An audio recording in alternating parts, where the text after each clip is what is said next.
కూడి వచ్చిన సహోదరి సహోదరులందరికీ మన ప్రభు క్రీస్తు నామమున వందనములు తెలియజేస్తున్నామండి. సంఘం యొక్క ప్రార్థనా కూడికలో ఒక ప్రాముఖ్యమైన అంశాన్ని మనం ఆలోచన చేస్తాం. ప్రాముఖ్యమైంది ఏంటంటే, ఈ రోజున సంఘాలలో, క్రీస్తు సంఘాలు అని చెప్పుకుంటున్న వారిలో కూడా ఆరాధన ఎవరికి చేయాలో సరైన అవగాహన లేని వారై ఉన్నారు. ఆరాధన ఎవరికి చేయాలో అవగాహన లేని వారై ఉన్నారు. తండ్రికి చేయాలా, యేసుప్రభుకు చేయాలా, లేకపోతే మూడవ వ్యక్తి పరిశుద్ధాత్మకు చేయాలా అనే ఒక తర్జన భర్జనలో ఉన్నారు.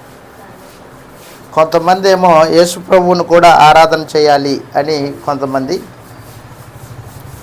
మరింతమంది అసలు దేవుడు అనే మాటలోనే ముగ్గురు వ్యక్తులు ఉన్నారు. దేవుడు అనే మాటలోనే ముగ్గురు వ్యక్తులు ఉన్నారు అని తెలియజేశాడు. మనుషులు దేవుడు అనే మాటలో ముగ్గురు వ్యక్తులు ఉన్నట్టుగా తెలియజేశాడు అన్నమాట. మనుషులు మాట్లాడుకుంటున్నారు. దేవుడు ఒక్కడే అని మనకు గ్రంథం తేటగా తెలియజేస్తూ ఉంది. ఆ దేవుడు తండ్రియగు దేవుడు. దేవుడు ఒక్కడే. కొరింథీయులకు రాసిన మొదటి పత్రిక 8వ అధ్యాయం 6వ వచనంలో ఈ మాట తెలియజేస్తూ ఉన్నాడు.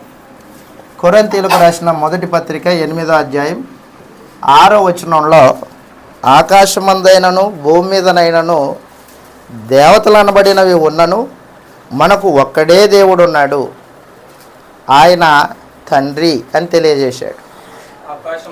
ఆకాశమందైనను భూమి మీదనైనను దేవతలు అనబడినవి ఉన్నను ఒక్కడే దేవుడు ఉన్నాడు, ఆయన తండ్రి. ఆయన నుండి సమస్తము కలిగెను, ఆయన నిమిత్తం మనమున్నాం. మరియు మనకు ప్రభు ఒక్కడే, ఆయన యేసుక్రీస్తు, ఆయన ద్వారా సమస్తము కలిగెను. చాలు. తండ్రి ఒక్కడే, దేవుడు ఒక్కడే. ఆ ఒక్కడే దేవుడు ఆరాధనకు పాత్రుడు. ఆ ఒక్కడే దేవుడు తండ్రియగు దేవుడు. ఆయన్ని మాత్రమే ఆరాధన చేయాలని యేసు ప్రభు తేటగా తెలియజేశాడు. సమరయ స్త్రీతో యేసు ప్రభు మాట్లాడుతున్నప్పుడు యేసు ప్రభువే స్వయంగా ఏమని మాట్లాడాడంటే, యోహాను సువార్త 4వ అధ్యాయం 23వ వచనం నుండి, ఆరాధన కోరుకునేవాడు తండ్రి, ఆరాధన చేయాల్సింది ఆయనకే అని తేటగా తెలియజేశాడు. యోహాను గారు రాసిన సువార్త 4వ అధ్యాయము 22 నుంచి చదువుతాం. 22 నుంచి 24 వచనాలు మనం చదివినప్పుడు యేసు ప్రభువే స్వయంగా సమరయ స్త్రీతో చెబుతున్నాడు, మీరు మీకు తెలియని దానిని ఆరాధించువారు, మేము మాకు తెలిసిన దాన్ని ఆరాధించువారము. రక్షణ యూదులలో నుండి కలుగుచూ ఉన్నది. అయితే యథార్థముగా ఆరాధించువారు ఆత్మతోనూ సత్యముతోనూ తండ్రిని ఆరాధించు కాలం వచ్చుచూ ఉన్నది, ఇప్పుడును వచ్చి ఉన్నది. తన్ను ఆరాధించువారు అట్టివారే కావాలని తండ్రి కోరుచున్నాడు. దేవుడు ఆత్మ కనుక ఆయన ఆరాధించువారు ఆత్మతోనూ సత్యముతోనూ ఆరాధించాలి. తండ్రి కోరికది. దేవుడు కోరుకున్నాడు మనుషులు తనను ఆరాధన చేయాలని. ఆరాధన చేసేవారు కూడా యథార్థవంతులై ఉండాలి అని దేవుడు కోరుకున్నాడు. దేవుని కోరిక, యేసుప్రభు కోరిక కాదు. యేసుప్రభు శరీరధారిగా ఉన్న దినాలలో ధర్మశాస్త్ర ప్రకారంగానే ఆయన తండ్రికి ఆరాధన చేసేవాడు. విశ్రాంతి దినమున దేవుడు సముఖానికి వెళ్ళి, సమాజ మందిరంలోకి వెళ్ళి యేసుప్రభు అందరితో పాటు కూర్చుండి తండ్రికి ఆరాధన చేస్తాడు. లూకా సువార్త 4వ అధ్యాయంలో యేసు ప్రభు సమాజ మందిరానికి వెళ్ళి తండ్రికి ఆరాధన చేశాడు, కానీ నాకు ఆరాధన చేయండి అని ఆయన చెప్పలేదు. యేసు ప్రభు తన జీవిత కాలమంతయు ధర్మశాస్త్రానికి లోబడిన వాడై ధర్మశాస్త్రాన్ని నెరవేర్చి దాన్ని కొట్టివేశాడు. లూకాసు వార్త 4వ అధ్యాయంలో యేసు ప్రభు సమాజ మందిరానికి వెళ్ళాడు. సమాజ మందిరానికి వెళ్ళి అక్కడ నిలబడి ఉన్నాడు. 4వ అధ్యాయం 16వ వచనంలో తాను పెరిగిన 4వ అధ్యాయము 16వ వచనంలో తర్వాత ఆయన తాను పెరిగిన నజరేతుకు వచ్చెను, వాడుక చొప్పున విశ్రాంతి దినమందు సమాజ మందిరంలోనికి వెళ్ళి చదువుటకై నిలబడి ఉన్నాడు. ఎక్కడికి వెళ్ళాడు యేసు ప్రభు? సమాజ మందిరంలోకి పోయాడు. ఎందుకు పోయాడు? తండ్రిని ఆరాధన చేయడానికి. విశ్రాంతి దినము దేవుడిని ఆరాధన చేయడానికి దేవుడు ఏర్పాటు చేసుకున్నాడు. ఇశ్రాయేలు నిబంధన ప్రజలు కాబట్టి యేసు శరీరధారిగా ఉన్న దినములలో ఆయన తండ్రికే ఆరాధన చేశాడు. సమరయ స్త్రీతో మాట్లాడితే ఏమంటున్నాడంటే, సమరయులు దేవుణ్ణి ఎరిగిన వారు కాదు. సమరయులు దేవునికి విరోధంగా, ధర్మశాస్త్రానికి వ్యతిరేకంగా వాళ్ళు గెరిజీము అనే ఒక కొండ మీదకి వెళ్ళి ఒక గుడి కట్టుకొని ఆ గుడిలో ఆరాధన చేసేవాళ్ళు. వాళ్ళకి ఇష్టం వచ్చినట్లు ఆరాధన చేసేవాళ్ళు. అందుకని యేసుప్రభు అంటున్నాడు, మీరు మీకు తెలియని దానిని ఆరాధిస్తున్నారు, మేము అన్నాడు. మేము అంటే తనని కూడా చేర్చుకొని మాట్లాడుతున్నాడు. మాకు తెలిసిన దాన్ని ఆరాధించువారము అన్నాడు. అంటే యేసుప్రభు ఆరాధికుడై ఉన్నాడు. శరీరధారిగా ఉన్న దినాలలో ఆయన ఆరాధికుడై ఉన్నాడు, ఖచ్చితం. మరి ఇప్పుడు ఏమై ఉన్నాడు? ఇప్పుడు కూడా యేసుప్రభు తండ్రికి ఆరాధన చేస్తున్నాడా, లేకపోతే ఆరాధన పొందుకుంటున్నాడా అనేది గ్రంథం తెరిచి తేటగా ఆలోచన చేద్దాం. ఎందుకంటే మనుషుల యొక్క ఆలోచనలు, మనుషుల యొక్క మాటలు నమ్మశక్యం కానివి. అపోస్తలుల బోధ మీద మన విశ్వాసాన్ని కట్టుకోవాలి. అపోస్తలులు ఏం బోధించారు? యేసుని ఆరాధన చేయమని బోధించారా? ఏమని బోధించారు యేసుని గూర్చి అనేది మనం ఆలోచన చేస్తాం. యేసుని ఎందుకు ఆరాధన చేయకూడదు? యేసును ఎందుకు ఆరాధన చేయకూడదు?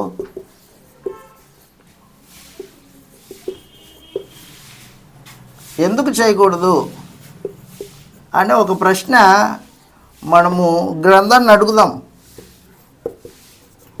యేసుని ఎందుకు ఆరాధన చేయకూడదు, ఎందుకు ఆరాధన చేయకూడదో గ్రంథం తేటగా చెబుతూ ఉంటుంది. యేసుని ఎందుకు ఆరాధన చేయకూడదు అంటే, మొట్టమొదటిగా యేసు నిత్యత్వంలోనే, పరలోకంలోనే, ఈ లోకం పుట్టక మునిపే దేవునితో పాటు సమానుడై ఉన్నాడు. సమానుడు. ఫిలిప్పీలకు రాసిన పత్రిక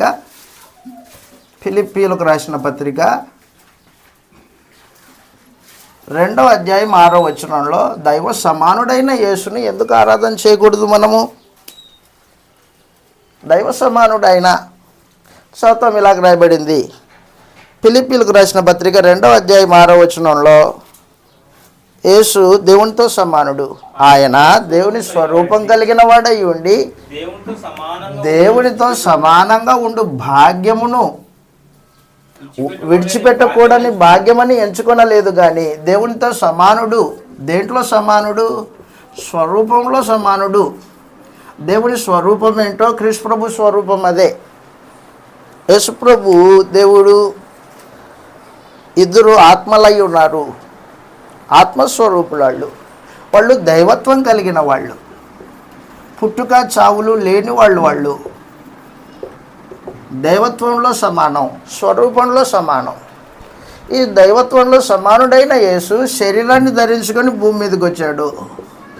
మరణం లేనివాడు, మరణం రుచి చూడడానికి వచ్చాడు, మనందరికీ తెలుసు.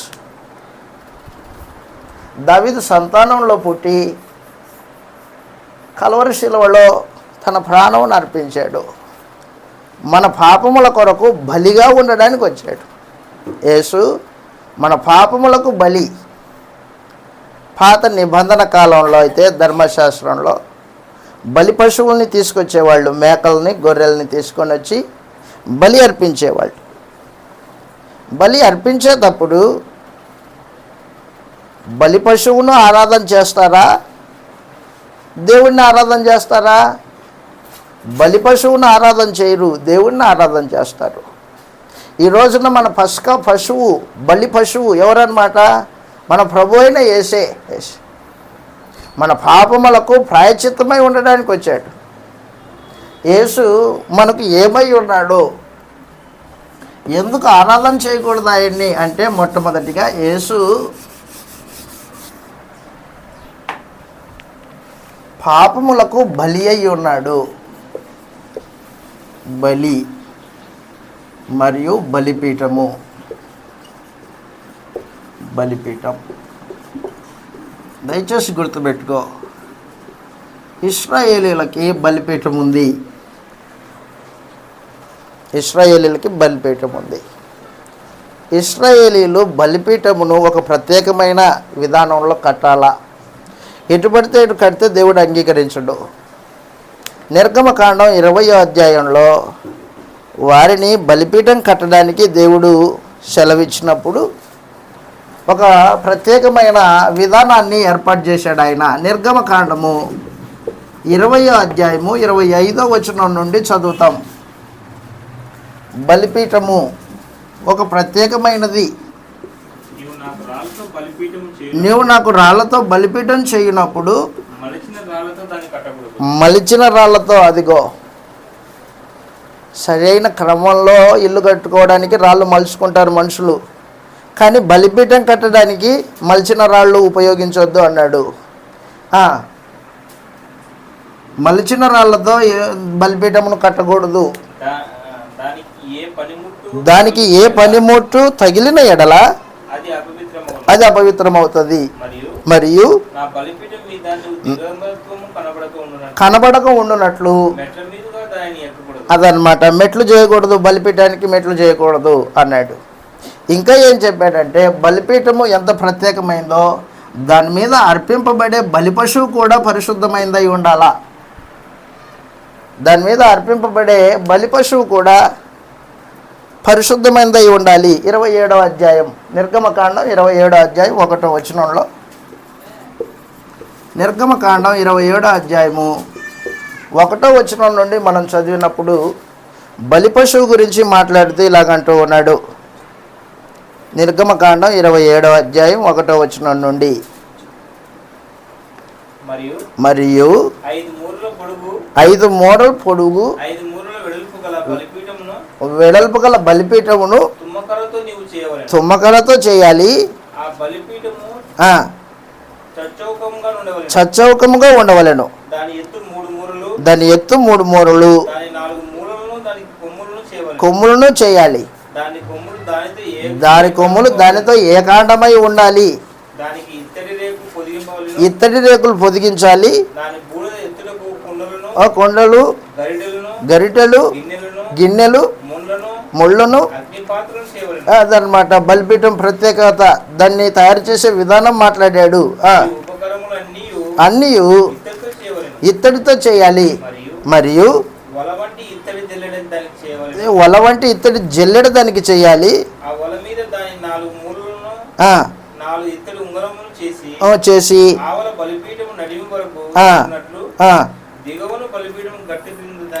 చాలు బలిపీఠం గురించి మాట్లాడాడు అనమాట.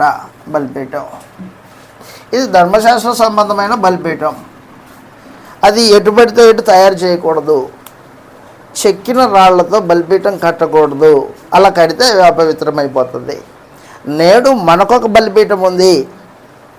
క్రైస్తవులైన వారికి బలిపీఠం ఒకటి ఉంది. నేడు క్రైస్తవులైన మనకి ఒక బలి పశువు కూడా ఉంది. మేకలు, గొర్రెలు ఇశ్రాయేలుకు సంబంధించిన బలి పశువులైతే, మన పాపములకు నిరంతరంగా ఉండే నిరంతరమైన బలి యేసు ప్రభు యొక్క శిలువ బలి. ఆయన మన నిమిత్తము ప్రాయశ్చిత్త బలిగా ఉండడానికి భూమి మీదకి వచ్చినవాడు. చదువుతాం గ్రంథం తెరిచి హెబ్రీయులకు రాసిన పత్రిక 7వ అధ్యాయం. హెబ్రీయులకు రాసిన పత్రిక 7వ అధ్యాయం. మన ప్రభు అయిన యేసు తానే తనకు తానే బలిగా మన కొరకు అప్పగించుకున్నాడు, అర్పించుకున్నాడు. యేసు బలి పశువై ఉన్నాడు మన నిమిత్తము. హెబ్రీయులకు రాసిన పత్రిక 7వ అధ్యాయం. యేసు ఏమై ఉన్నాడు? ఎందుకు ఆయన ఆరాధించకూడదు అంటే బలి పశువుని ఎవరు ఆరాధించరు. 7వ అధ్యాయము 25వ వచనంలో ఈ మాటలు రాయబడ్డాయి. 25వ వచనంలో, ఈయన యేసు తన ద్వారా దేవుని యొద్దకు వచ్చు వారి పక్షమున విజ్ఞాపన చేయుటకు నిరంతరం జీవించుచున్నాడు గనక వారిని సంపూర్ణంగా రక్షించుటకు శక్తిమంతుడై ఉన్నాడు. పవిత్రుడు, నిర్దోషి, నిష్కల్మషుడగు, పాపుల్లో చేరక ప్రత్యేకంగా ఉన్నవాడును, ఆకాశ మండలం కంటే ఎత్తుగా ఉన్నవాడును, మనకు సరిపోయినవాడు. బలహీనత గల మనుషులను యాజకులుగా నియమించను గాని ధర్మశాస్త్రమునకు తర్వాత వచ్చిన ప్రమాణ వాక్యము, బాగా గుర్తుపెట్టుకోండి ఆ మాట, నిరంతరము సంపూర్ణ సిద్ధి పొందిన కుమారుణ్ణి నియమించాను గనుక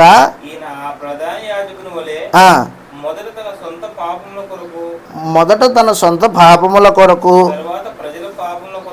ప్రజల పాపముల కొరకును అర్పించవలసిన గలవాడు కాడు. అదిగో తను తాను అప్పగించుకున్నాడు. ఒక్కసారి పని చేసి ముగించేశాడు. యేసు ప్రభువు పరిశుద్ధమైన రక్తాన్ని సంపాదించి మానవ జాతి పాపములకు ఒక్కసారే ప్రాయశ్చిత్తం చేసేసాడు. ఆ ప్రాయశ్చిత్తము, ఆ బలి నిరంతరము ఉంటుంది. ఎంతవరకు ఉంటుంది? యేసు ప్రభు రెండవసారి ప్రత్యక్షమయ్యేంత వరకు ఉంటుంది ఆ బలి రక్తం. యేసు మనకు ఏమై ఉన్నాడు? బలి పశువై ఉన్నాడు. నిరంతరము మన పాపములకు ప్రాయశ్చిత్తమై ఉన్నాడు ఆయన. చదువు ఒక రాయబడింది 9వ అధ్యాయం 11వ వచనంలో. హెబ్రీయులకు రాసిన పత్రిక 9వ అధ్యాయం 11వ వచనంలో ఈ మాట రాయబడింది. హెబ్రీయులకు రాసిన పత్రిక 9వ అధ్యాయం 11వ వచనంలో, యేసు ప్రభువు అయితే క్రీస్తు రాబోచున్న మేలుల విషయమై ప్రధాన యాజకుడిగా వచ్చి తానే నిత్యమైన విమోచన, అదిగో నిత్యమైన విమోచన, నిత్యము విడుదల పాపం నుండి నిత్యమైన విమోచన సంపాదించి హస్తకృతం కానిది అనగా ఈ సృష్టి సంబంధం కానిదియు మరి ఘనమైనది పరిపూర్ణమైన గుడారము ద్వారా మేకల యొక్కయు గొర్రెల యొక్కయు రక్తముతో కాక తన స్వరక్తంతో, అదనమాట పరిశుద్ధ స్థలం, పరలోకం, దేవుడి సముఖానికి నేరుగా వెళ్ళాడు. ఎలా వెళ్ళాడు యేసు ప్రభు? తన రక్తాన్ని చేతపట్టుకొని పోయాడు. ఇదిగో అయా మానవ జాతి పాపములకు ప్రాయశ్చిత్తం.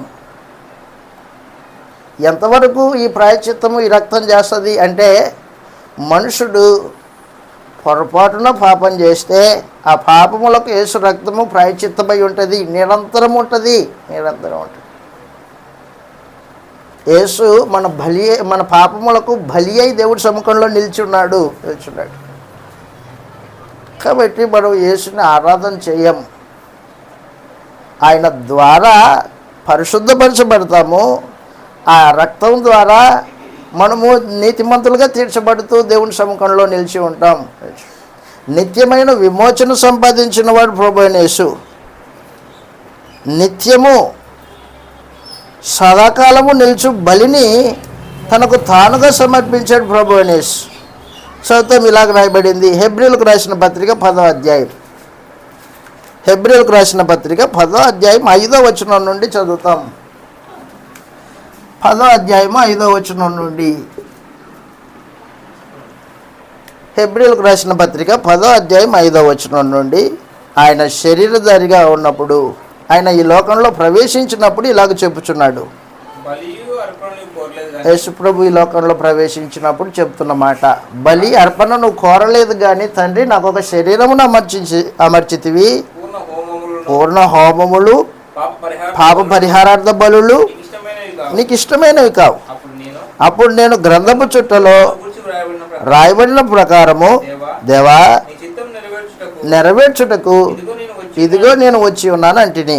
బలులు అర్పణలు పూర్ణ హోమములను పాప పరిహార బలులను నీవు కోరలేదు గాని అవి నీకు ఇష్టమైనవి కావనియు పైన చెప్పిన తర్వాత ఆయన నీ చిత్తము నెరవేర్చుటకు ఇదిగో నేను వచ్చి ఉన్నాను చెప్పుచున్నాడు. ఇవన్నీ ధర్మశాస్త్రము చొప్పున అర్పింపబడుచున్నవి. రెండవ దానిని స్థిరపరచుటకు కొట్టివేయుచున్నాడు. బాగా గుర్తుపెట్టుకోండి ఆ మాట. యేసుక్రీస్తు యొక్క శరీరము ఒక్కసారి అర్పింపబడి ఆ చిత్తమును బట్టి మనం పరిశుద్ధపరచబడి ఉన్నాం. మరియు ప్రతి యాజకుడు దినదినము సేవ చేయడానికి పాపములను ఎన్నటినీ తీసివేయలేని ఆ బలులనే మాటి మాటికి అదనమాట. ఆ పాత నిబంధన యాజకులు ప్రతిదినము దేవునికి బలి అర్పించేవాళ్ళే. అయితే ఆ మేకల యొక్క గొర్రెల యొక్క రక్తము మనుషుల పాపములను తీసివేయలేవు. అయితే మన ప్రభు అయిన యేసు ఈయనైతే 12వ వచనంలో పాపముల నిమిత్తమై సదాకాలం నిలుచు ఒక్క బలిని అర్పించి అప్పటి నుండి చేయబడి వరకు కనిపెట్టుచు ఆసీనుడై ఉన్నాడు. ఆ మాట అండర్లైన్ చేసుకోండి. ఒక అర్పణ చేత పరిశుద్ధపరచు వారికి సదాకాలము అదనమాట. ఇప్పుడు యేసు ప్రభు ఏమై ఉన్నాడు? సదాకాలము నిలుచు బలి అయి ఉన్నాడు. మన బలి పశువు ప్రభు అని యేసు దేవుడి సముఖంలో నిల్చున్నాడు. ఇదిగో నా రక్తం, వారిని సంపూర్ణులుగా చేయి. యేసు ప్రభు తన రక్తం ద్వారా కొత్త నిబంధనను తీసుకొని వచ్చాడు. నిబంధన కిందికి వచ్చిన వారు సదాకాలము పాప క్షమాపణ పొందిన స్థితిలో ఉంటారు. నిత్యము విమోచన ఏర్పాటు చేశాడు అన్నమాట యేసు ప్రభు. కాబట్టి యాజకుడు బలి పశువును పాపి అయిన వాని వద్ద తీసుకున్న తర్వాత ఆ బలి పశువుని బలిపీఠం దగ్గర అర్పిస్తాడే కానీ బలి పశువుని ఆరాధన చేయడు. యేసు మన బలి అయి ఉన్నాడు, మన పాపములకు బలి అయి ఉన్నాడు. కాబట్టి ఆయన ఆరాధన చేయం. ఈ బలి ద్వారా తండ్రిని ఆరాధన చేస్తాము అది చెప్పాడు. ఎవరైనా బలి పశువుని ఆరాధన చేస్తారా? బలి పశువుని కొలుస్తారా? బలి పశువుని తీసుకెళ్ళి అర్పించి దేవుడిని కొలుస్తారు. కానీ ఈరోజున మనుషులకు యేసు ఏమై ఉన్నాడో అర్థం కాని పరిస్థితి అన్నమాట. యేసుని ఎందుకు ఆరాధన చేయకూడదు? ప్రశ్న. ఎందుకు ఆరాధన చేయకూడదు అంటే ఇదిగో ఆయన మన బలిపీఠమై ఉన్నాడు, బలి పశువు అయి ఉన్నాడు. కాబట్టి ఆయన ఆరాధన చేయం. మనం ఆయన ద్వారా తండ్రిని ఆరాధన చేస్తాము. అది సమాచారం. ఆయన ద్వారా తండ్రిని ఆరాధన చేస్తాం. అక్కడే రాయబడింది హెబ్రీయులకు రాసిన పత్రిక 7వ అధ్యాయం. ఆయన ద్వారా తండ్రికి ఆరాధన. ఆయన ద్వారా కాకపోతే తండ్రిని ఆరాధన చేసే మార్గమే లేదు మనకి. హెబ్రీయులకు రాసిన పత్రిక 7వ అధ్యాయము 26వ వచనంలో 25వ వచనంలో అదిగో ఈయన తన ద్వారా దేవుని యొద్దకు వచ్చేవారికి అదనమాట. తన ద్వారా దేవుని యొద్దకు వచ్చే వారి పక్షమున విజ్ఞాపన చేయుటకు నిరంతరము జీవించుచూ ఉన్నాడు. కనుక సంపూర్ణంగా రక్షించుటకు శక్తిమంతుడై ఉన్నాడు. అది సమాచారం. సంపూర్ణమైన రక్షణ. కాబట్టి క్రీస్తు మన బలి పశువు అయి ఉన్నాడన్న సమాచారము. కల్వరి శిలువలో అర్పింపబడిన బలి పశువు ప్రభు అయిన యేసు నిరంతరం మనకు సదాకాలం నిలిచి బలి అన్నమాట ఆయన. కాబట్టి బలిని ఆరాధన చేయం. బలి ద్వారా తండ్రి యొక్క దేవుణ్ణి ఆరాధన చేస్తాము. కాబట్టి యేసుని ఆరాధన చేయాలా వద్దా? యేసు ఆరాధన చేయాలి అనేవాడు అబద్ధికుడు, అపోస్తలుల బోధన ఎరగనివాడు, కొత్త నిబంధన తెలియనివాడు.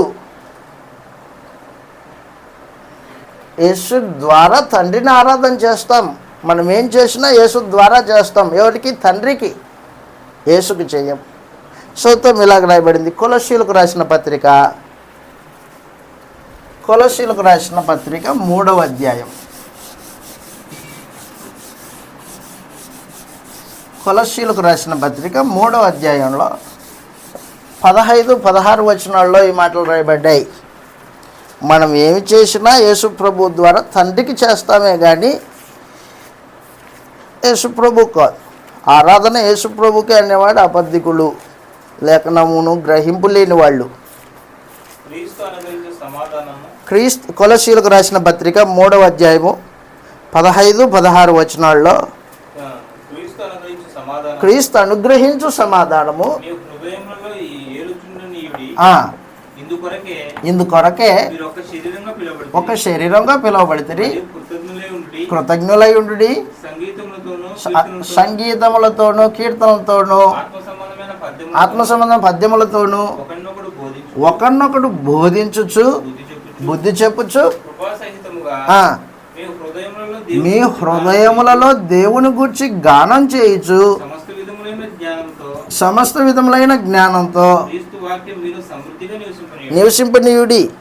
మరియు అదిగా మాట అండర్లైన్ చేసుకో. మాట చేత కానీ క్రియ చేత కానీ మీరేం చేసినా యేసు ద్వారా తండ్రికి అదనమాట కృతజ్ఞతాస్తుతులు చెల్లించుచు సమస్తమును ఆయన పేరిట తండ్రికి చేయండి. అదనమాట. ఈరోజున అనేక మంది తండ్రి యేసు, యేసు తండ్రి. అబద్ధం. తండ్రి వేరే, ప్రభువు వేరే. వ్యత్యాసం చూడలేని 3 కన్నులు కలిగిన వాళ్ళు అనమాట, గుడ్డి కన్నులు కలిగిన వాళ్ళు. యేసు ఏమై ఉన్నాడు? ఆయన మన బలి పశువు అయి ఉన్నాడు.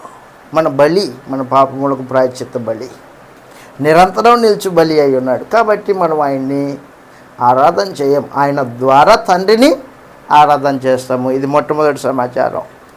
రెండవది, యేసుని మనం ఎందుకు ఆరాధన చేయము? మనం ఎందుకు ఆయన ఆరాధన చేయమంటే ఆయన ప్రధాన యాజకుడై ఉన్నాడు. యేసు ఏమై ఉన్నాడు? ప్రధాన యాజకుడు. ప్రధాన యాజకుడు కాబట్టి. రెండవ సమాచారం, యేసు ప్రధాన యాజకుడు. ధర్మశాస్త్ర కాలంలో ప్రధాన యాజకుడు అహరోను కుటుంబీకులు. అహరోను ఇంటిలో ఎవరైతే పెద్ద కుమారుడిగా పుట్టారో వారు ప్రధాన యాజకుడై ఉండడానికి దేవుడు ధర్మశాస్త్రాన్ని నిబంధనలో ఏర్పాటు చేశాడు. అహరోను కుటుంబం కాకోకుండా మరోవారు ప్రధాన యాజకుడిగా ఉండడానికి అవకాశము లేదు. లేవి గోత్రము. దయచేసి గుర్తుపెట్టుకో, పాత నిబంధనలో మందిరము, ఒక గుడారం ఏర్పాటు చేయబడింది. ఆ గుడారంలో సేవ చేసేవాళ్ళు 2 రకాల సేవకులు ఉంటారు. 2 రకాల సేవకులు. ఒక రకమేమో ప్రధాన యాజకత్వం చేసే మందిర సంబంధమైన సేవ, మందిర సంబంధమైన సేవ చేసేవాళ్ళు. రెండో రకము గుడారము సేవ చేసేవాళ్ళు. గుడారపు సేవ. మందిరంలో బలులు అర్పించేది, మందిరంలో దీపం వెలిగించేది, మందిరంలో దేవుడి సముఖానికి వెళ్ళేది ఎవరు? ప్రధాన యాజకులు. ప్రధాన యాజకులు. గుడారపు సేవ అంటే గుడారం వస్తువులు ఉన్నాయి కదా, తెరలు, అడ్డు తెరలు, మందసమును మోసేవాళ్ళు, మోతకర్రలు, ఇవన్నీ గుడారము సేవ చేసేవాళ్ళు లేవీలు. లేవి గోత్రానికి చెందిన వాళ్ళు. ఈ లేవి గోత్రానికి చెందిన వాళ్ళల్లో ప్రత్యేకించి కహాతు వంశం వాళ్ళు మందిర సంబంధమైన వస్తువుల్ని మోసేవాళ్ళు, మోసుకొని పోతారు వాళ్ళు. కాబట్టి 2 రకాల సేవకులు ఉన్నట్టు గ్రంథం తెలియజేస్తుంది పాత నిబంధనలో. ఇప్పుడు మనము గుడారపు సేవ చేసే వాళ్ళ గురించి మాట్లాడట్లేదు, కానీ ధర్మశాస్త్ర సంబంధంగా ప్రధాన యాజకత్వం చేసే అహరోను కుటుంబం గురించి ఆలోచన చేస్తాం. అహరోను మనుషుడు, ఈ మనుషుడు తాను కూడా శరీరం కలిగిన వాడు కాబట్టి తనకు కూడా పాపములు చేసే అవకాశం ఉంది కాబట్టి తాను పాపం చేశాడు. కాబట్టి అహరోను దేవుని సముఖానికి వెళ్ళినప్పుడల్లా ప్రజలందరి కొరకు బలిని తీసుకెళ్తాడు, తన కొరకు కూడా బలిని తీసుకెళ్తాడు అన్నమాట. ఎందుకు? తను కూడా శరీరంలో ఉన్నాడు కాబట్టి.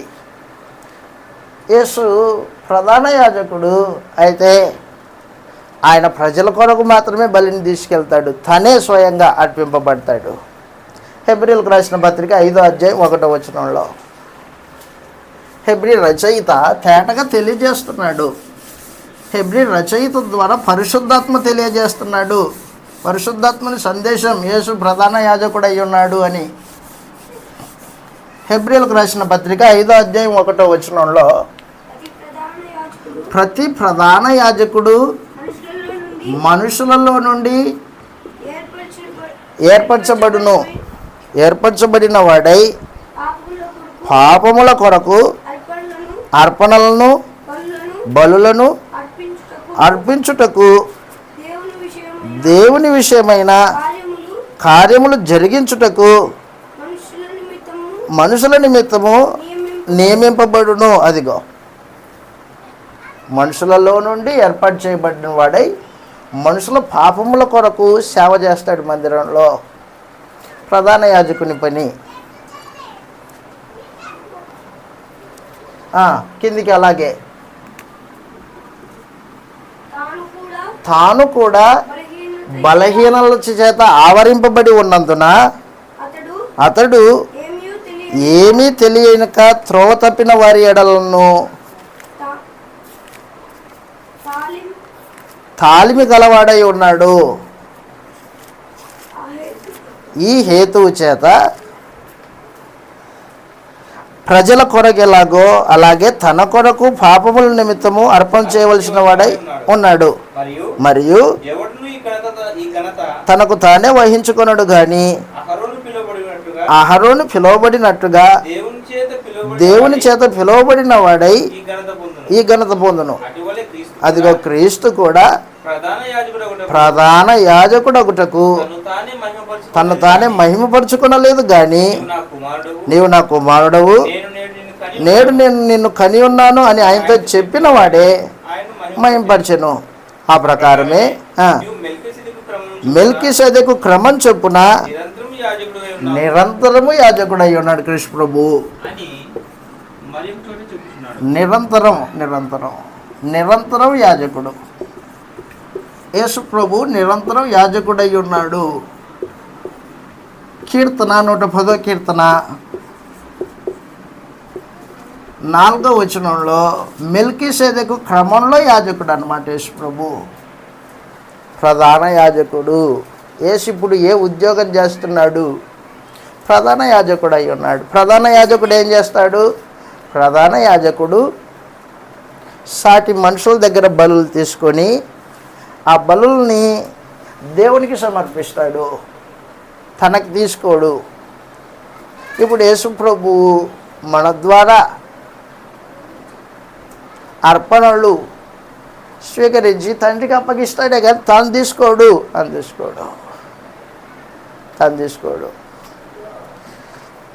కాబట్టి దయచేసి గుర్తుపెట్టుకో, యేసు ప్రభు తండ్రికి మనకి మధ్యవర్తి అయి ఉన్నాడు. మధ్యవర్తి. ఈ ప్రధాన యాజకత్వం చేసే మధ్యవర్తియేనా? అదిగో చెప్తున్నాడు, మెల్కీసెదెకు క్రమం చొప్పున నీవు నిరంతరము యాజకుడివై ఉందువని యెహోవా ప్రమాణం చేసి ఉన్నాడు. మాట తప్పని వాడు నలగొట్టును, తీర్పు తీర్చును.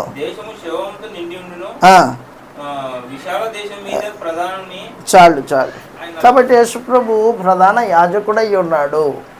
ప్రధాన యాజకుడు. ఈ ప్రధాన యాజకుడు ఏం చేస్తాడు? మన పక్షాన పనిచేస్తాడు. ఎక్కడ పనిచేస్తాడు ఈయన? దేవుని మందిరంలో. ఎక్కడుంది దేవుని మందిరం? పరలోకమే దేవుని మందిరం. వాస్తవానికి దేవుడు నివసించే స్థలం అది.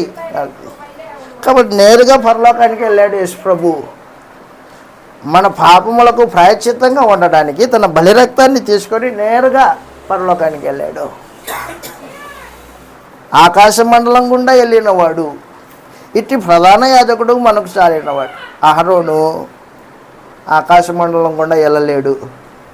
అహరోను ఏ మందిరంలో పనిచేశాడు? భౌతికమైన ధర్మశాస్త్ర సంబంధమైన గుడారంలో పనిచేశాడు, కానీ పరలోకానికి వెళ్ళినవాడు కాదు. మన ప్రధాన యాజకుడు పరలోకానికి వెళ్ళినవాడు అదనమాట. ఆయన ప్రధాన యాజకుడై ఉన్నాడు. నిరంతరము. హెబ్రీయులకు రాసిన పత్రిక 7వ అధ్యాయం మరలా చదువుతాం. హెబ్రీయులకు రాసిన పత్రిక 7వ అధ్యాయం 26వ వచనంలో యేసు ప్రధాన యాజకుడై ఉన్నాడు. పవిత్రుడు, నిర్దోషియు, నిష్కల్మషుడును, ప్రత్యేకంగా ఉన్నవాడును, ఇట్టి ప్రధాన యాజకుడు మనకు సరిపోయినవాడు అదనమాట. కాబట్టి యేసు ప్రధాన యాజకుడు కాబట్టి మనము ఆయనను ఆరాధన చేయం. ఆయన మనతో పాటు కలిసి ఆరాధన చేస్తాడు. యేసు ప్రభు ప్రధాన యాజకుడు. ఆయన రక్తం చేత కడగబడిన వారు యాజకులు ప్లస్ ప్రధాన యాజకుడైన క్రీస్తు సమాజముగా కూడి తండ్రిని ఆరాధన చేస్తారు.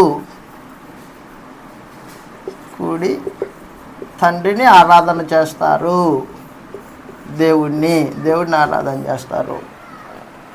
యాజకులు అంటే సంఘము, ప్రధాన యాజకుడు అంటే యేసుక్రీస్తు మనతో పాటు ఉండి తండ్రిని ఆరాధన చేస్తాడు. ఆదివారం యేసు ప్రభు ఉంటాడు మనతో, కానీ ఆత్మ సంబంధంగా అవగాహన లేని వాళ్ళు యేసు ప్రభువుని వెతుకుతూ ఉంటారు. ఎక్కడున్నాడు ఆయన? ఆయన కన్నులు కనిపిస్తాడా? ఆయన కన్నులు కనిపించాలంటే మొట్టమొదటిగా నువ్వు ఆత్మ సంబంధిగా జీవితాన్ని అలవడుచుకోవాలి.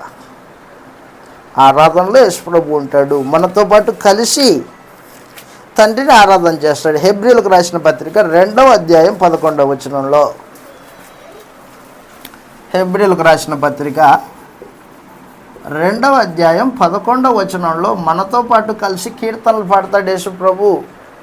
పరిశుద్ధపరచు వారికిని పరిశుద్ధపరచబడు వారికిని ఒక్కడే మూలము. ఈ హేతు చేతను సహోదరులను పిలుచుటకు సిగ్గుపడక ప్రచురపడుతును. సమాజం మధ్య నీ కీర్తిని గానం చేతును అనెను. మరియు ఆయన నమ్ముకొని ఉందననియు, ఇదిగో నేను యేసు ప్రభు నాకు ఇచ్చిన పిల్లలు, సంఘము, సమాజము కలిసి తండ్రిని ఆరాధన చేస్తాం అని చెప్తున్నాడు. కీర్తనలు పాడతాం. కాబట్టి యేసు ఏమై ఉన్నాడు? యేసు ప్రధాన యాజకుడై ఉన్నాడు కాబట్టి ఆయన ఆరాధన చేయం, తండ్రిని ఆరాధన చేస్తాం. ఇది 2వ కారణం. యేసుని ఎందుకు ఆరాధన చేయమంటే ఆయన ప్రధాన యాజకుడు కాబట్టి ఆయన్ని మనము ఆరాధన చేయం. ఆయన మనతో పాటు కలిసి లేదా మనము ఆయనతో కలిసి ఆదివారమున తండ్రికి ఆరాధన చేస్తాం. 3వ కారణం, యేసుని ఎందుకు ఆరాధన చేయకూడదు?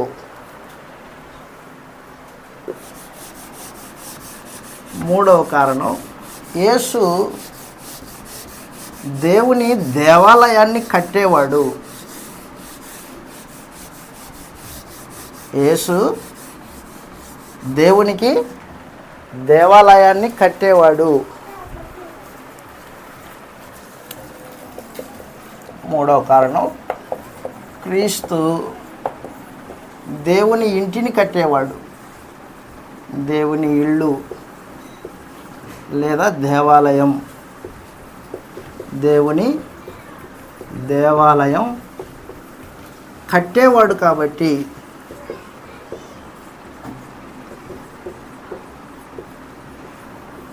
దేవుని ఇల్లేది? దేవుని ఇల్లేది? సంఘం. దేవుడు ఎక్కడ నివసిస్తాడు? సంఘంలో నివసిస్తాడు. సంఘాన్ని కట్టేది ఎవరు? ఫలానాయన సంఘాన్ని కట్టాడండి, ఫలానాయన సంఘాన్ని కట్టాడండి మనుషులు మాట్లాడుకుంటారు. సంఘాన్ని కట్టేవాడు ప్రభు అయిన యేసు. దేవునికి ఇల్లు నిర్మించేవాడు యేసు ప్రభు. యేసు ప్రభు చదువుతో ఇలాగ రాయబడింది గ్రంథంలో. వాస్తవానికి భౌతికమైన ఆలయాలలో దేవుడు నివసింపడు, రాతి కట్టడాల్లో దేవుడు నివసింపడు. మనందరికీ తెలుసు. అపోస్తల కార్యాలు 17వ అధ్యాయం 27వ వచనంలో 24వ వచనంలో, అపోస్తల కార్యాలు 17వ అధ్యాయం 24వ వచనంలో, మనుషుల చేతులతో నిర్మింపబడిన ఆలయాలలో దేవుడు నివసింపడు. జగత్తును అందరి సమస్తమును రూపించిన దేవుడు తానే ఆకాశమునకు భూమికి ప్రభువై ఉన్నందున హస్తకృతములైన ఆలయాల్లో ఆయన నివాసం చేయడు. మనుషులు చేతులతో కట్టబడిన మందిరాల్లో దేవుడు నివసింపడు. సొలొమోను మహారాజు ఉన్నాడు, దేవునికి మందిరం కట్టాడు, బంగారు దేవాలయం కట్టాడు వాస్తవానికి.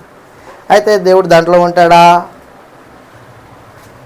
సొలొమోను కట్టిన దేవాలయంలో దేవుడు ఉంటాడా? ఉండడు. చెప్పేశాడు తేటగా. ఆ మందిరం ఎందుకు కట్టబడింది మరి దేవుడు ఉండకపోతే? దేవుని నామ ఘనత కొరకు కట్టబడిందే కానీ దేవుడు ఉండడానికి కట్టబడింది కాదు. అది సొలొమోను కట్టిన యెరూషలేములో ఉన్న దేవాలయము దేవుని నామ ఘనత కొరకు, దేవుని నామ ఘనత కొరకు కట్టబడిందే కానీ దేవుడు ఉండడానికి కట్టబడలేదు. అది దేవుని నామ ఘనత కొరకు కట్టించాడు సొలొమోను. చదువుతాం ఇలాగ రాయబడింది గ్రంథంలో. దినవృత్తాంతాలు మొదటి గ్రంథం 2వ అధ్యాయం. దినవృత్తాంతాలు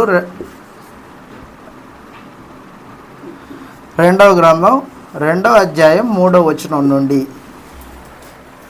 దినవృత్తాంతాలు 2వ గ్రంథం 2వ అధ్యాయం 3వ వచనం నుండి ఇలాగ చదువుతాం మనం. సొలొమోను తూరు రాజైన హీరాము నొద్దకు దూతల్ని పంపి ఈ వర్తమానం పంపెను. నా తండ్రి అయిన దావీదు నివాసమునకై ఒక నగరును కట్టించి ఉండగా కట్టదలచి ఉండగా సరళ మానులను సిద్ధం చేసి పంపించినట్లుగా నాకును దయచేసి పంపించుము. నా దేవుడైన యెహోవా సన్నిధిని సుగంధ వర్గములను ధూపం వేయుటకు, సన్నిధి రొట్టెలు నిత్యం నిల్చుటకు ఉంచుటకును, ఉదయము సాయంకాలము బలులు అర్పించడానికి, విశ్రాంతి దినముల యందును అమావాస్యముల యందు ఆ ఉత్సవముల యందును అర్పించుటకి, అదిగో ఆ మాట అండర్లైన్ చేసుకో, ఆయన నామ ఘనత కొరకు మందిరాన్ని కట్టించాడు.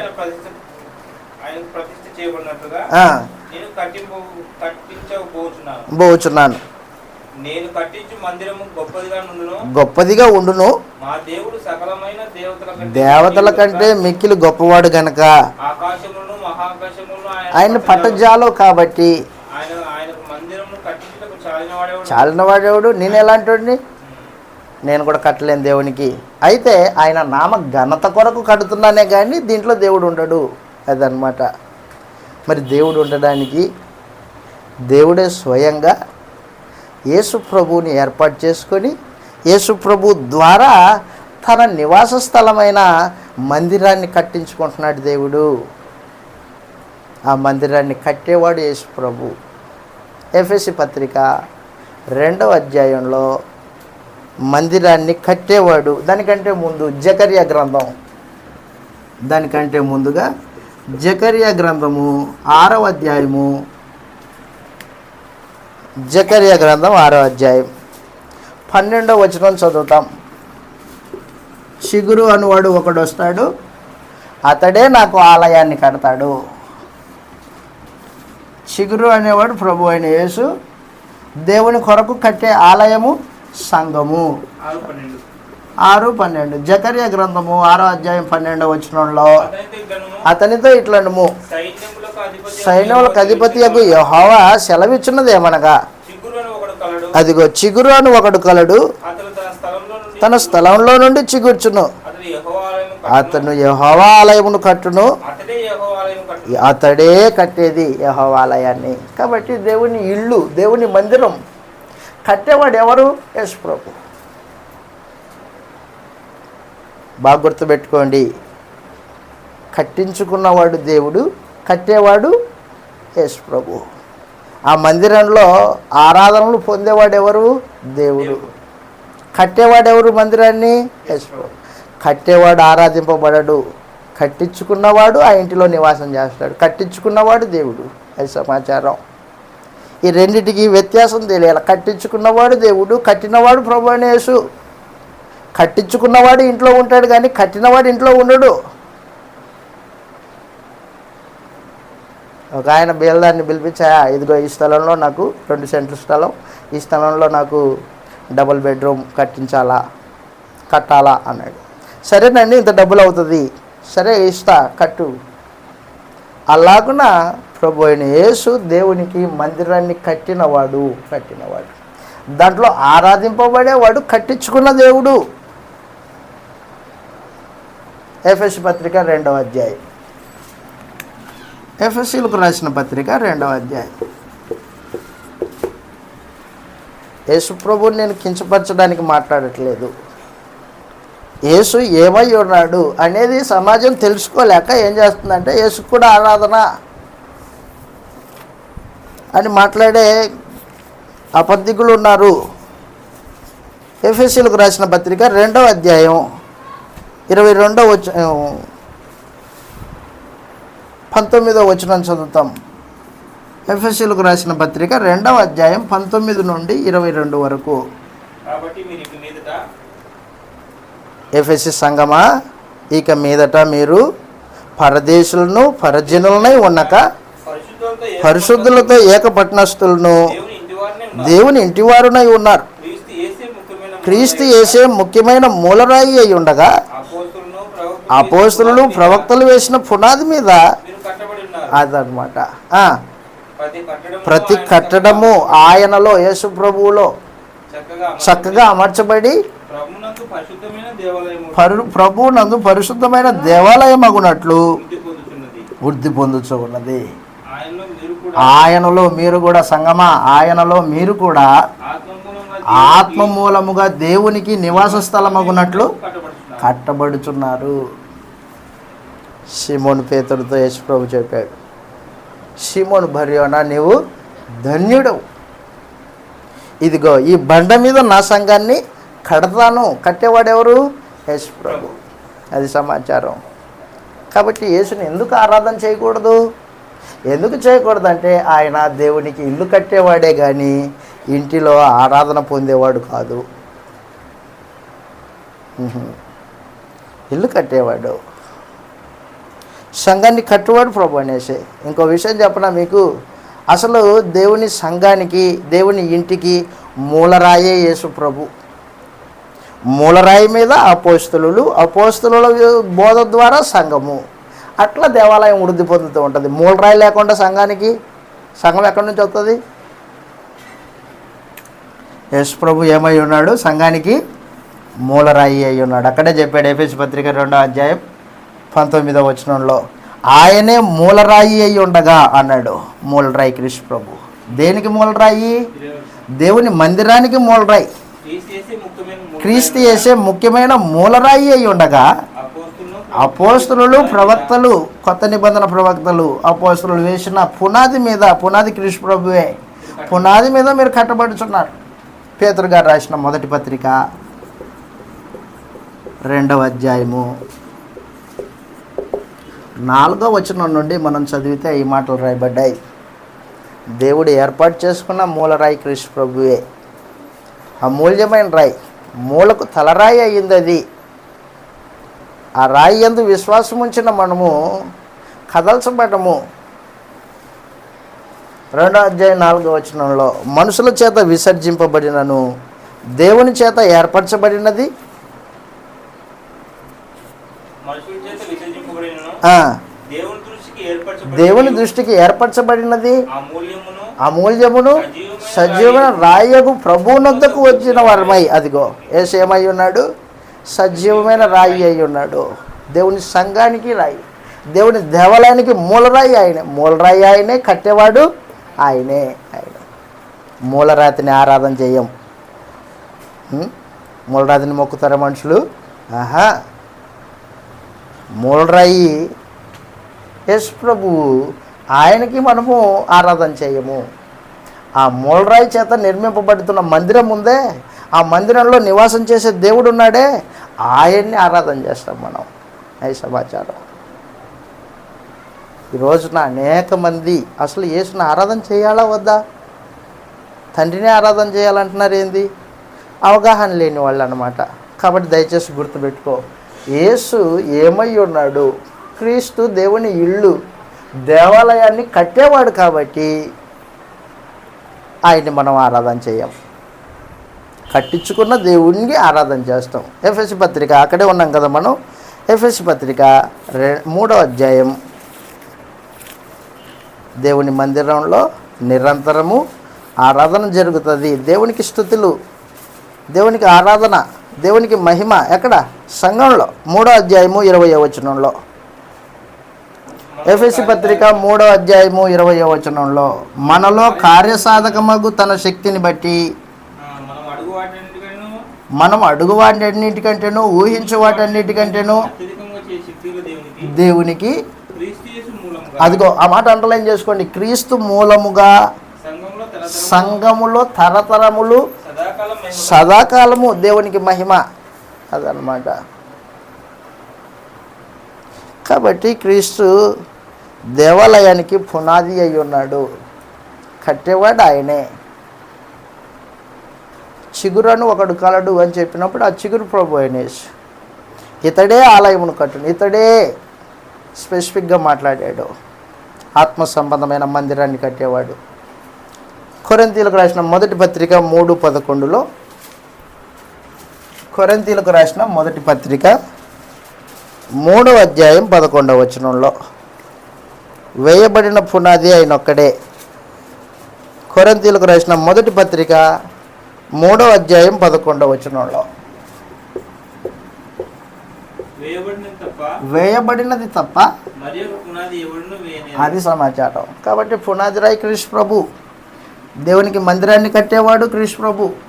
కాబట్టి ఆయన్ని మనం ఆరాధన చేయం, కట్టించుకున్న దేవుడిని ఆరాధన చేస్తాము. ఇది 3వ కారణం. యేసుని ఎందుకు ఆరాధన చేయకూడదు? 4వ కారణం కూడా ఉంది, యేసుని ఎందుకు ఆరాధన చేయకూడదు.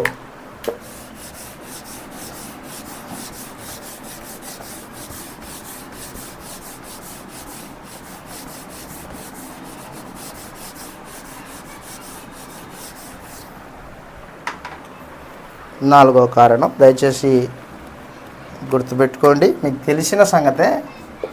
4వ కారణం, యేసుని ఎందుకు ఆరాధన చేయకూడదు? యేసు సంఘానికి శిరస్సు అయి ఉన్నాడు.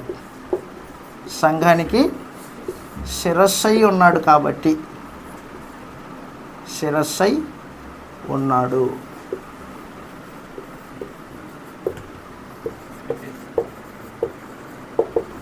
యేసు ఏమై ఉన్నాడు? సంఘానికి శిరస్సు అయి ఉన్నాడు. కాబట్టి ఆయన్ను మనము ఆరాధన చేయం. సంఘానికి శిరస్సు అయి ఉన్నాడు. ఎఫెసీయులకు రాసిన పత్రిక 1:22 ఎఫెసీయులకు రాసిన పత్రిక 1:22 మరియు సమస్తమును యేసు ప్రభు పాదముల కింద ఉంచి సమస్తము పైని ఆయనను సంఘమునకు శిరస్సుగా నియమించెను. ఆ సంఘము ఆయన శరీరము సమస్తము పూర్తిగా నింపుచున్న సంపూర్ణత అయి ఉన్నది అన్నాడు. దయచేసి ఇక్కడ చూడండి బోర్డు కల. యేసు శిరస్సు అయి ఉన్నాడు, శరీరము సంఘం అయి ఉంది. శరీరం ఏంటి? అది సంఘం. ఆదివారము ఆరాధన కూడుకున్నాం అనుకో, ఆదివారం ఆరాధన కూడుకుంటాం. ఆరాధన కూడుకున్నప్పుడు శిరస్సు లేదనుకో, అప్పుడు సంఘం అవుతుందా? శిరస్సు ఉంటేనే ఈ సంఘము దేవుని సంఘం అవుతుంది. కాబట్టి సంఘము, శరీరము ప్లస్ శిరస్సు కలిస్తేనే సంఘం, అది దేవుడిని ఆరాధన చేసే సంఘం. క్రీస్తు లేకుండా సంఘము ఒట్టిదై ఉంటుంది. క్రీస్తు అధికారం లేకోకుండా సంఘము అది సొంత అధికారాన్ని చలామణి చేసుకుంటూ లోకాచారాలు పాటిస్తుంటుంది. క్రీస్తు అధికారం ఉండదు దాని మీద. వాళ్ళ ఇష్టాలు, వాళ్ళ పెత్తనాలే సాగుతుంటాయి. మనుషుడు, మా పక్కన ఒక ఆయన ఉన్నాడు, వాళ్ళ సొంత ఇష్టాలు, వాళ్ళ నడిపించే ఆయన ఒక ఆయన ఉంటాడు. ఆయన చెబితే కార్యక్రమాలు జరిగిస్తారు. కానీ అసలు బైబిల్లో ఉందా లేదా, ఆ కార్యక్రమం జరిగించవచ్చా లేదా, క్రీస్తు ప్రభు చెప్పాడా లేదా, ఇవేమి ఆలోచనలు ఉండవు వాళ్ళకి. వాళ్ళ పాస్టర్ గారు ఏం చెబితే అది కాదు. సంఘానికి శిరస్సు క్రీస్తు ప్రభు. శిరస్సు ప్లస్ శరీరం కలిస్తేనే అది సంపూర్ణత. కాబట్టి ఆరాధన జరిగేటప్పుడు క్రీస్తు ప్రభు సమాజంతో, సంఘంతో కలిసి ఆరాధన చేస్తాడు, కానీ ఆరాధన తీసుకోడు. యేసు సంఘానికి శిరస్సు అయి ఉన్న కారణాన మనము ఆయనను ఆరాధన చేయం. మనతో పాటు కలిసి యేసు ప్రభు ఆరాధన చేస్తాడు. అదనమాట. 5వ కారణం ఉంది, దాన్ని కూడా చూసుకొని ముగించుకుంటాం. యేసుని ఎందుకు ఆరాధన చేయకూడదు? ఎందుకు ఆరాధన చేయకూడదు? 5వ కారణము, యేసు మన నిమిత్తము విజ్ఞాపన చేసేవాడై ఉన్నాడు.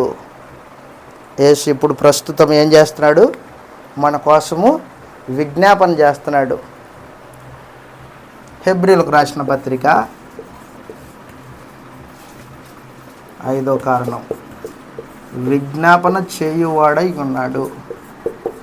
విజ్ఞాపన చేయువాడై ఉన్నాడు కాబట్టి ఆయనను మనం ఆరాధన చేయం. హెబ్రీలకు రాసిన పత్రిక 7వ అధ్యాయం 25వ వచనంలో ఈ మాట రాయబడింది. మన నిమిత్తం విజ్ఞాపన చేస్తున్నాడు యేసు ప్రభు. ఎక్కడ? పరలోకంలో. ఎవరికి విజ్ఞాపన? ఎవరికి చేస్తున్నాడు ఈయన? తండ్రికి చేస్తున్నాడు. అదనమాట. 7వ అధ్యాయం 25వ వచనంలో, హెబ్రీలకు రాసిన పత్రిక 7వ అధ్యాయం 25వ వచనంలో, ఈయన తన ద్వారా వచ్చువారి పక్షమున అదిగో విజ్ఞాపన చేయుచు నిరంతరం జీవించుచున్నాడు గనక శక్తిమంతుడై ఉన్నాడు. యేసు ప్రభు మన నిమిత్తము విజ్ఞాపన చేస్తున్నాడు. ఎవరికి విజ్ఞాపన చేస్తున్నాడు? తండ్రికి చేస్తున్నాడు. తండ్రికి చేస్తున్నాడు. తనే విజ్ఞాపన చేసుకుంటున్నాడా తనకు తనే? ఎంత మూర్ఖత్వం చూడండి మనుషులు. తనకు తానే విజ్ఞాపన చేసుకుంటున్నాడు అన్నట్టుగా మాట్లాడతారు. యేసు ప్రభు తండ్రికి విజ్ఞాపన చేస్తున్నాడు. ఎవరి గురించి? మన గురించి. మన పాపముల నిమిత్తం, మనం తెలియకుండా చేసిన పాపాల కొరకు యేసు ప్రభు తండ్రి దగ్గర ఎరిసామండి, తెలియక తప్పు చేశాడండి, తన బలహీనతను బట్టి, తనకి తెలియని తనాన్ని బట్టి తప్పు చేశాడు, ఇదిగో అతని నిమిత్తం నా రక్తం అని మన పక్షాన యేసు ప్రభువు న్యాయవాది అయి మన పక్షాన దేవుని సముఖంలో వాదించేవాడై ఉన్నాడు. ఉత్తరవాది అయి ఉన్నాడు. ఆయన మన కోసం విజ్ఞాపన చేసేవాడు ఆయనే. రోమీలకు రాసిన పత్రిక 8వ అధ్యాయం.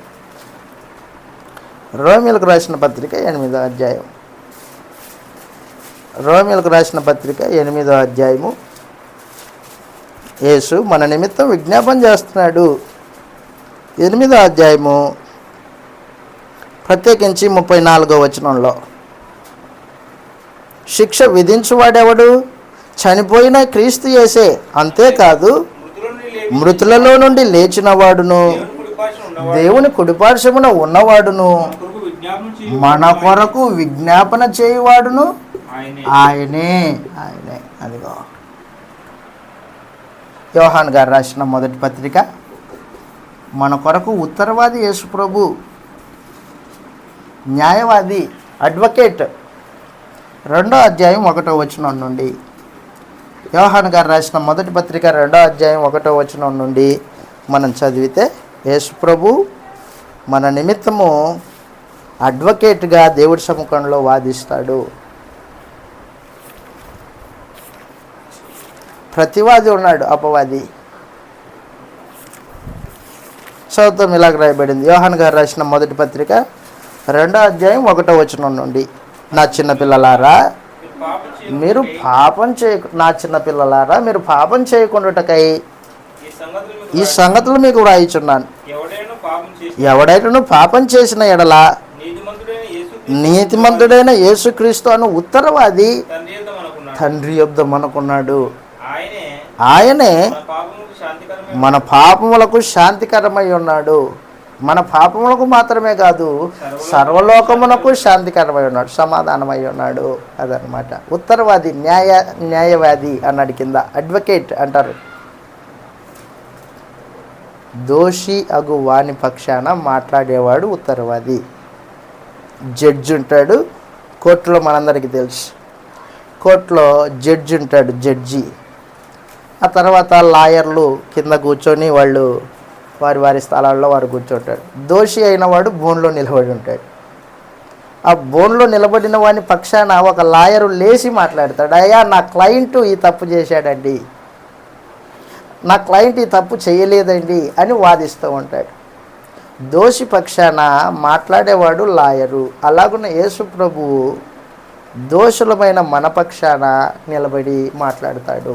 జడ్జి ఎవరన్నమాట? దేవుడు జడ్జి. అది సమాచారం.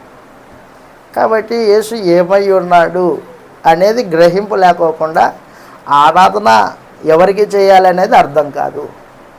కాబట్టి యేసు మన నిమిత్తము విజ్ఞాపన చేయువాడై ఉన్నాడు, ఉత్తరవాది అయి ఉన్నాడు. కాబట్టి ఆయనను మనం ఆరాధన చేయం.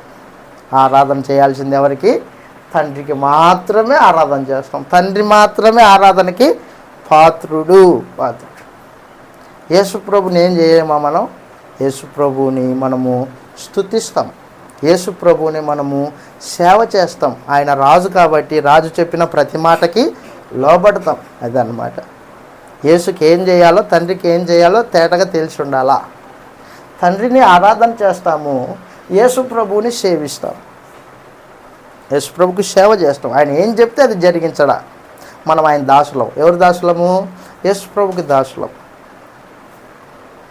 ఆయన్ని మనము సేవించాలి. ఆయన ఏం చెప్తే అన్ని విషయాల్లో ఆయన మాటని మనం వినాలి. అపోస్తల కార్యాలు 3వ అధ్యాయం 21వ వచనంలో మోషే ఇలాగ చెప్పాడంట. ఆ విషయాన్ని పేతురు గారు ప్రస్తావిస్తూ మాట్లాడుతున్నారు. అపోస్తల కార్యాలు 3వ అధ్యాయం 21వ వచనంలో మోషే ఇట్లా, నేను 3వ అధ్యాయం 21వ వచనంలో, అన్నిటికీ కుదురుబాటు కాలములు వచ్చునని దేవుడు ఆది నుండి తన ప్రవక్తల నోట ప్రవచించుచూ వచ్చెను, పలికించెను.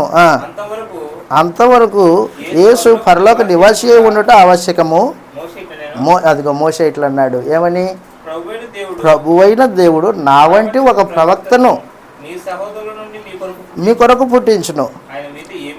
అగో ఏమి చెప్పినను అన్ని విషయంలో మీరు ఆయన మాట వినాలి. ఆ ప్రవక్త మాట వినని వాడు అదనమాట. యేసు ఏమై ఉన్నాడు? ఆయన మాట వినాలి మనం. ఆయన రాజు అయి ఉన్నాడు. యేసు ప్రభువుని దేవుడు మృతులలో నుండి లేపి పరలోకంలో పట్టాభిషేకం చేశాడు. కుడిపార్శ్వమున ఆసీనుడిగా చేసి సమస్తము పైన అధికారిగా యేసుని నియమించాడు. ఆయా భాషలు మాట్లాడేవారు, ఆయా రాష్ట్రములు యేసు ప్రభువుని సేవించున్నట్లు అధికారము యేసు ప్రభుకి ఇచ్చాడు దేవుడు. దానియేలు గ్రంథం 7వ అధ్యాయం 13వ వచనంలో, దానియేలు గ్రంథము 7వ అధ్యాయం 13వ వచనంలో ఈ మాటలు రాయబడ్డాయి. యేసుని ఏం చేయాలి? మనము యేసుని సేవించాలి. రాజు ఆయన మాట వినాలి. మనం 7వ అధ్యాయం 13వ వచనంలో, దానియేలు గ్రంథం 7:13లో, రాత్రి కలిగిన దర్శనములు నేను ఇంకా తేరి చూచుచూ ఉండగా ఆకాశం మేఘారుడై మనుషుని కుమారుని పోలిన ఒకడు వచ్చి ఆ మహావృద్ధుడకు వారి సన్నిధిని ప్రవేశించెను. సముఖమునకు తేబడిన సకల జనులను అదిగో సకల జనులు, రాష్ట్రములు, ఆయా భాషలు మాట్లాడేవారు ఆయన సేవించినట్టు ఆయనను సేవించినట్లు. అది సేవ చేయాలి. ఆయనకి ఆరాధన కాదు. ఆరాధన వేరే, సేవ వేరే. ఆరాధన కోరుకున్నది తండ్రి. యేసుప్రభు ఆరాధన కోరుకోలేదు. ఆయనను సేవించున్నట్లు ప్రభుత్వము, మహిమ, ఆధిపత్యం ఆయనకి ఇవ్వబడ్డాయి. యోహాను సువార్త. యేసుప్రభు స్వయంగా తానే తన కోరిక వెల్లడిపరిచాడు. యోహాను సువార్త తానే స్వయంగా తన కోరిక తెలియజేశాడు. ఏంటి తన కోరిక? మనుషులు ఆయన్ని ఏం చేయాలి? ఆయన్ని సేవించాలి అని చెప్పేశాడు. యోహాను గారు రాసిన సువార్తలో ప్రత్యేకించి వచనం చూస్తున్నా, ఒక నన్ను సేవించిన ఎడల అంటాడు. 12వ అధ్యాయము 26వ వచనంలో, యోహాను సువార్త 12వ అధ్యాయము 26వ వచనంలో, ఒకడు నన్ను సేవించిన ఎడల, యేసుప్రభు చెబుతున్నాడు, నన్ను వెంబడించును, అప్పుడు నేను ఎక్కడ ఉండునో అక్కడ నా సేవకుడును ఉండును. ఒకడు నన్ను సేవించిన ఎడల నా తండ్రి అతన్ని గణపరచును అన్నాడు. కాబట్టి యేసుప్రభుని మనం ఏం చేయాలా? సేవించాలి. ఆయన మాట వినాలా, స్తోత్రాలు కూడా తెలియజేయాలి. యేసుప్రభు స్తోత్రార్హుడై ఉన్నాడు. యేసుప్రభు స్తోత్రార్హుడై ఉన్నాడు.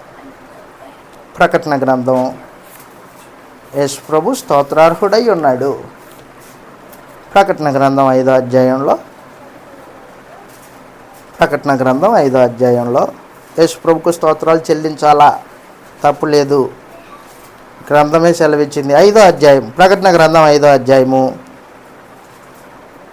11వ వచనం నుండి చదువుతాం. మరియు నేను చూడగా సింహాసనములను, జీవులను, పెద్దలను ఆవరించి ఉన్న అనేక దూతల స్వరము వినబడెను. వారి లెక్క కోట్ల కొలది ఉండెను. వారు వధింపబడిన గొర్రెపిల్ల శక్తియు, ఐశ్వర్యమును, జ్ఞానమును, బలమును, ఘనతయు, మహిమయు, స్తోత్రమును పొంద నర్హుడని గొప్ప స్వరంతో చెప్పుచుండెడి. పరలోకంలో దేవదూతలు దర్శనంలో చూస్తున్నాడు యోహాను. ఏం చూస్తున్నాడంట? వధింపబడిన గొర్రెపిల్లకి స్తోత్రాలు చెప్తున్నారంట. అదనమాట. దేవునికి, వధింపబడిన గొర్రెపిల్లకి, ఇద్దరికి స్తోత్రాలు చెప్తున్నారు. కాబట్టి యేసుప్రభుని స్తోత్రించుతాం, ఆయన మాట వింటాం, ఆయన్ని సేవించుతాం. అయితే ఆయనకు ఆరాధన చేయం. ఆరాధన వేరే, సేవ వేరే. కాబట్టి దయచేసి గుర్తుపెట్టుకో, యేసు ప్రభుని ఎందుకు మనం ఆరాధన చేయము అంటే, మొట్టమొదటి సమాచారము, యేసు ప్రభు మన పాపములకు బలి అయి ఉన్నాడు. బలి. కాబట్టి మనం ఆయన్ని ఆరాధన చేయం. ఈ బలి ద్వారా దేవుణ్ణి ఆరాధన చేస్తాం. అది సమాచారం. 2, యేసుప్రభు ప్రధాన యాజకుడు అయి ఉన్నాడు కాబట్టి మనం ఆయన్ని ఆరాధన చేయం. ప్రధాన యాజకుడు మనతో పాటు కలిసి తండ్రికి ఆరాధన చేస్తాడు. 3, యేసుప్రభు దేవుని ఇల్లు కట్టేవాడై ఉన్నాడు. దేవుని ఇంటిని కట్టువాడు యేసుప్రభు కాబట్టి మనం ఆయన ఆరాధన చేయం. 4, యేసు సంఘానికి శిరస్సు అయి ఉన్నాడు కాబట్టి మనం ఆయన ఆరాధన చేయం. శిరస్సు, సంఘం, శరీరం 2 కలిస్తేనే సంపూర్ణత అవుతుంది. సంపూర్ణత కలిగి దేవుడిని ఆరాధన చేస్తాం. 5, మన నిమిత్తం విజ్ఞాపన చేయవాడై ఉన్నాడు యేసు కాబట్టి ఆయన ఆరాధన చేయం. మన కోసం విజ్ఞాపన చేస్తున్న యేసు తండ్రి సముఖంలో, అయా ఇదిగో ఫలానా సంఘ సభ్యుడు, క్రీస్తు సంఘ సభ్యుడు పేరు పెట్టి, నా గొర్రెలు నా స్వరాన్ని ఎరుగుతాయి, నేను వాటిని పేరు పెట్టి పిలుస్తాను అన్నాడే, మన పేరు పెట్టి తండ్రికి విజ్ఞాపన చేస్తాడు. ఫలానా ఎరిసామి తప్పిపోయాడయా, ఒప్పుకున్నాడు, ఇదిగో నా రక్తం. కాబట్టి నిరంతరము సదాకాలం నిలుచు బలి అయి ఉన్నాడు, నిరంతరము ప్రధాన యాజకుడు అయి ఉన్నాడు, నిరంతరము ఆయన దేవుని ఇల్లును కడుతూనే ఉన్నాడు, ఇంకా కడుతూనే ఉన్నాడు. ఎవరైతే క్రీస్తుని నమ్ముకుంటారో, అపోస్తలుల బోధ కిందికి వస్తారో, వారి జీవితము దేవుని మందిరంగా కట్టబడుతుంటుంది. మందిరంలో ఒక రాయిగా ఉండడానికి దేవుడు యేసు ప్రభు దాన్ని, ఆ వ్యక్తిని కడుతూ ఉంటాడు అన్నమాట. మహత్తరమైన ఏర్పాటు. కాబట్టి యేసుని మనము ఆరాధన చేయము, తండ్రిని మాత్రమే ఆరాధన చేస్తాం. ఓపిక విన్న మీ అందరికీ ప్రభు నామమున వందనములు తెలియజేస్తూ ముగిస్తున్నాను. మీ అందరికీ వందనాలు.